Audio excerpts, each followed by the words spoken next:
Entering the night, the Orlando Magic were 3 games away from making their first NBA playoff appearance in 4 seasons. Now, what still lies on the table for the Magic and several teams in the East is seeding. The first ever Pop-Tarts Bowl left no pastry unturned. NC State and Kansas State put on a show here at Camping World Stadium. Now, this could be one of the coolest traditions in college football during the bowl season. The Pop-Tarts mascot making a dramatic reveal, almost like a Beyonce concert. Bring your popcorn.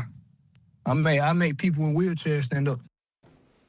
All right, Javon, you want popcorn? We will have popcorn for week 1, and we'll see what you do. Alex, this is what college football is all about. You got 2 blue bloods, a top 10 showdown here in Orlando, Florida. These teams are loaded with talent from their roster last year. Carl Larson hasn't had a top 10 finish here since 2021. Hopefully he can change that. Now, recently we also spoke to track president Frank Kelleher, and he loves the excitement that comes around this race. Not because he's just the track president, no, but because he understands the impact this race has on drivers. Magic lose 117-99. So here's where things stack up in the Eastern Conference for the Orlando Magic. They moved to the 5th spot. They were in the 4th.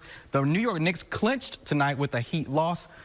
Critical thing here. The Magic play the Philadelphia 76ers on Friday. We'll see what happens with that game. It is huge and critical as far as seeding. Around this time last year, I asked you what were your goals as a rookie. You said you wanted to be the NBA Rookie of the Year. You did that. Now with a year under your belt, what's next for you in year 2?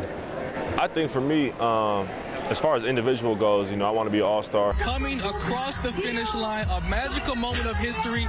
Daniel Dos Santos wins the 30th running of the Walt Disney World Marathon on the men's side. As far as the top 3 picks, it could all be quarterbacks. Caleb Williams could go #1 overall to the Chicago Bears. Jaden Daniels goes 2 to the Commanders, and Drake May to the Patriots. Now, after that, we could see a trade down with the Chargers at 5. Several teams may take a chance on a guy like Washington quarterback Michael Penix Jr. or Oregon quarterback Bo Nix. We'll just have to see how things unfold. 18 wins in your first 2 years, 2 bowl game invitations. You beat Florida in your first year in the Gasparilla Bowl. You beat 2 top 25 teams last year.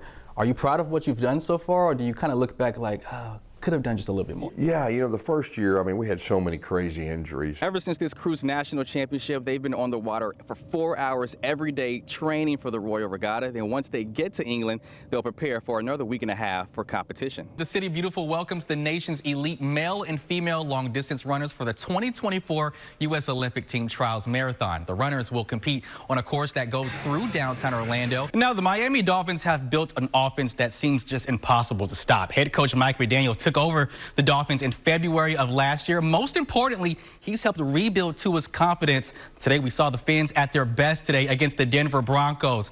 No Jalen Waddle today, but that wouldn't matter one bit. 3rd play of the opening drive. Tua finds the most electric player in the game. Tyreek Hill en route to a 54-yard touchdown, his 4th score on the season, 7-0 Miami. Now it's 14-7. Check out this play design. A no-look shovel pass to Devon Achane for his 2nd touchdown of the day.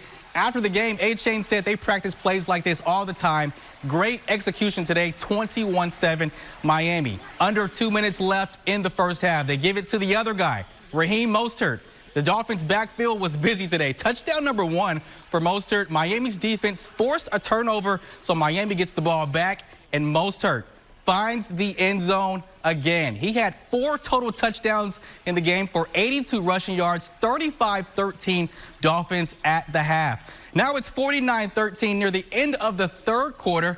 The Dolphins' offense was superb, but it was because of the defense. 3 forced turnovers. Emmanuel Ogbah gets the interception, and he's going to set up great field position for Miami. They take over on the 10-yard line. And guys, I love this play. Another touchdown for Devon, another shovel pass. Dolphins break the franchise record of most points scored in a game with 56. Tua's day was done. He threw for 309 and 4 touchdowns. Mike White now in for Tua. He throws a 68-yard touchdown to Robbie Chosen, who was picked up off the practice squad. So this is going to make it 63-20. This is just video game stuff, like rookie mode. Achane still out there, though, and we saw him do a lot of this at Texas A&M. He's going to get out the backfield. Barely touched. 67-yard touchdown, 203 rushing yards. Now the Dolphins have 70 points after the PAT. Now the NFL record for most points scored in a game is 72 by Washington back in 1966. They had a chance to break the record. The offense gets in range for a Jason Sanders field goal. Instead, Mike McDaniels takes the high road and just runs out the clock. Final score is 70-20. Dolphins now the only undefeated team in the AFC. McDaniel explains why he chose not to go after the NFL scoring record.